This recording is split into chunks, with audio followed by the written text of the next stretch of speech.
बड़ी खबर है जहां पर सेना की गाड़ी पर आतंकी हमला हुआ है। ये बड़ी खबर इस बीच निकलकर सामने आ रही है जहां एक और बालाकोट एयर स्ट्राइक की बरसी है। 6 साल पूरे हो गए बालाकोट एयर स्ट्राइक को। वहीं दूसरी ओर सेना की गाड़ी पर कायराना हमला, आतंकी हमला जो है किया गया है। ये बड़ी खबर निकलकर सामने आ रही है। संदिग्ध आतंकियों ने सेना की गाड़ी पर फायरिंग की है। ये बड़ी खबर है जो इस बीच सामने आ रही है। सेना की गाड़ी पर फायरिंग करने का मामला सामने आया है। राजौरी के सुंदरबनी इलाके में सेना की गाड़ी पर गोलीबारी हुई है। मल्ला के घने जंगलों से सेना की गाड़ी पर कई राउंड फायरिंग हुई है और सेना ने पूरे इलाके को घेरा हुआ है। दूसरी ओर सर्च ऑपरेशन जारी है। जिस तरीके से सेना की गाड़ी पर फायरिंग हुई है उसको लेकर अब लगातार सर्च ऑपरेशन चलाया जा रहा है कि आखिर किन लोगों के द्वारा जो है इस कायराना हरकत को अंजाम दिया गया है। हमारे सहयोगी अजय जांडियाल जुड़ गए हैं, सीधे उनका रुख करेंगे अधिक जानकारियों के लिए। अजय, जिस तरीके से एक और बालाकोट एयर स्ट्राइक की बरसी है, आज 6 साल पूरे हुए हैं बालाकोट एयर स्ट्राइक के, तो दूसरी ओर आज के ही दिन आतंकियों के द्वारा इस तरीके की कायराना हरकत को अंजाम दिया गया। देखिए, बिल्कुल आप सही कह रहे हैं। आप सोचिए कि लगातार जो है पाकिस्तान इस तरह की कोशिशें कर रहा है कि जम्मू कश्मीर को किसी भी तरीके से डिस्टर्ब किया जा सके।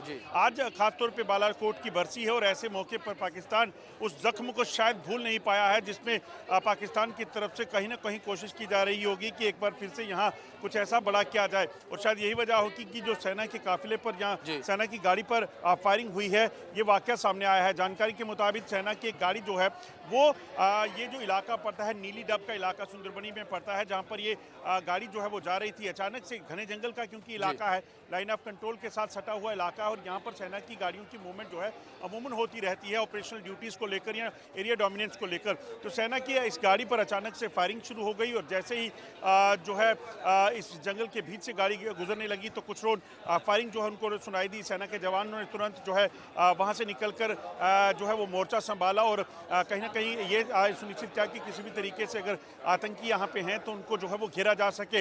अब पूरे इलाके में जो है वो तलाशी अभियान शुरू कर दिया गया है। बड़े पैमाने पर वहाँ पर सेना और जम्मू कश्मीर पुलिस की आग को जो है वो लगाया गया है ताकि इस इलाके में छुपे आतंकियों को जो है वो किसी भी तरीके से जल्द ढूंढ निकाल कर इनको मार गिराया जा सके।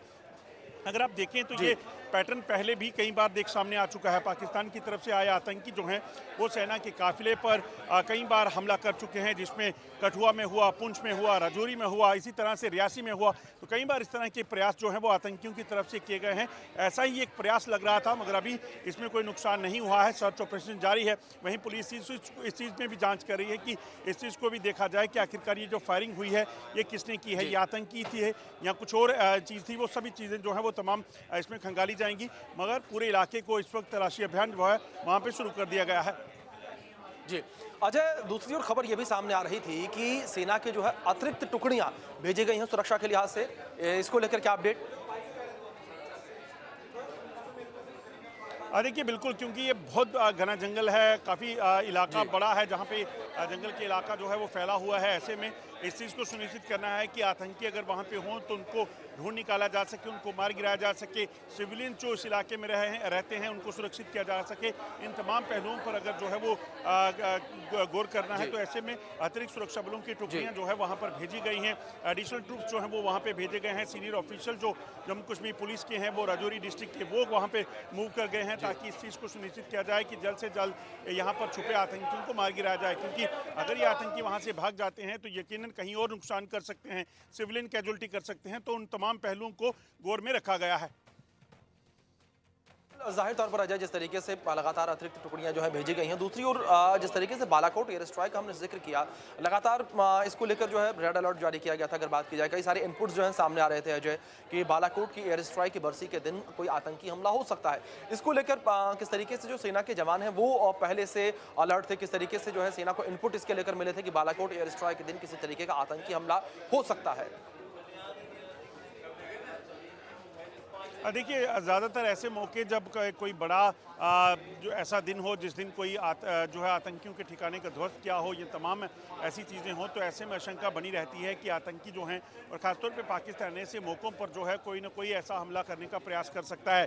सेना के जवान जम्मू कश्मीर में लगातार सतर्क हैं। जम्मू कश्मीर पुलिस जो है लगातार सतर्क है और इस चीज़ को सुनिश्चित कर रही है कि कोई भी हरकत यहाँ पे करने की कोशिश की जाए तो उसे नाकाम किया जा सके। दरअसल पाकिस्तान बुखलाया हुआ है, पाकिस्तान के अंदरूनी हालात ख़राब हैं। पाकिस्तान तमाम जो है माली हालत वहाँ पे ख़राब हो चुकी है। बलूचिस्तान में हो या खैबर पख्तूनख्वा में हो, पाकिस्तान को कई हमलों के कारण जो है नुकसान उठाना पड़ा है। ऐसे में पाकिस्तान पर दुनिया भर की नज़रें हैं और पाकिस्तान चाहता है कि वो नज़रें दरअसल वहाँ से हटें और किसी और पर जाएँ। ऐसे में पाकिस्तान जम्मू कश्मीर में कहीं ना कहीं अपने जो आतंकियों की कोशिश करके यहाँ पर हालात खराब करने का प्रयास करना चाहता है और ऐसी एक कोशिश जो है शायद आज भी पाकिस्तान कर रहा था, मगर उसे अभी नाकामी हाथ लग गई है। अब सेना जो है उन आतंकियों को ढूंढ निकालेगी और कहीं न कहीं उनको यहाँ सफाया किया जाएगा। जी, दूसरी ओर अजय, अगर बात करें आतंकियों को सफाई को लेकर, तो किस तरीके से जिन लोगों ने ये हमला किया, जिन आतंकियों ने सेना की गाड़ी पर फायरिंग की, उनको लेकर क्या अपडेट मिल पाई है? कितने लोग यहाँ पर मौजूद थे, किस तरीके से घात लगाकर बैठे थे? क्या इन्हें पहले से पता था कि सेना का काफिला यहाँ से गुजरने वाला है, जिस पर घात लगाकर उन्होंने हमला कर दिया? देखिए, अगर ये आतंकी जंगल में छुपे थे और यहाँ से उन्होंने सेना की गाड़ी पर हमला किया है, तो ऐसे में साफ है कि कोई ना कोई जानकारी उनके पास थी कि यहाँ पे सेना की गाड़ी की मूवमेंट होने वाली है, जिसके बाद उन्होंने इस तरह की हरकत को अंजाम दिया है। अदरवाइज इस इलाकों में, इन इलाकों में कब मूवमेंट होगी, किसकी होगी, ये कहना बड़ा मुश्किल हो जाता है, क्योंकि ये एक नेशनल हाईवे नहीं है। ये एक ऐसा रास्ता है जहाँ पर सिर्फ सेना की गाड़ियों की मूवमेंट या फिर उस इलाके में रहने वाले जो लोग हैं उनकी मूवमेंट को देखा जाता है।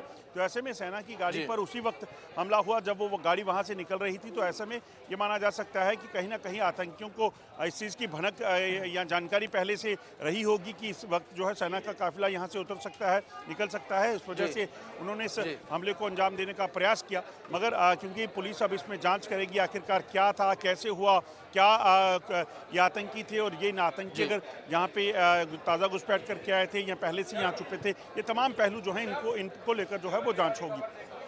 बिल्कुल अजय, जाहिर तौर पर कई पॉइंट्स ऐसे हैं जिनको लेकर जांच होनी है, लेकिन अब दिलचस्प यहाँ पर यह है कि जांच पड़ताल में क्या निकलकर सामने आता है, कौन से आतंकी जो है निकलकर सामने आता है। बड़ी बात यह कि आखिर आतंकियों को जानकारी कैसे मिली कि सेना का काफिला यहाँ से गुजरने वाला है। फिलहाल बहुत शुक्रिया अजय आपका जुड़ने के लिए और तमाम जानकारियों के लिए भी।